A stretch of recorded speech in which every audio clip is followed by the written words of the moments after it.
नाज़रीन क्रमपुर में breaking news है जो असां शेयर कयूं पिया। क्रमपुर लॻ जमाल वारे इलाइक़े में जमाल क्रमपुर पुलिस जो ॾोहारनि सां मुबेना मुक़ाबलो। ॾोहारनि ऐं पुलिस में फायरिंग की ॾे वठ।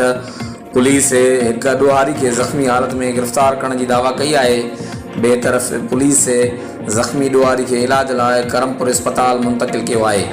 होॾां पुलिस के ज़रियनि मूजिब ज़ख्मी ॾोहारी की सुञाणप मनु बालकानी तौर थी है, जॾहिं त वधीक जांच कयूं पिया।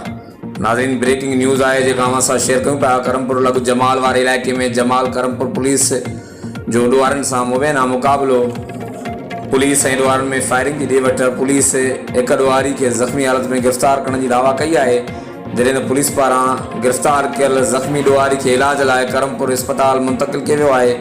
होॾां पुलिस के ज़रियनि मूजिब ज़ख्मी ॾोहारी की सुञाणप मनु बालकानी तौर थी है।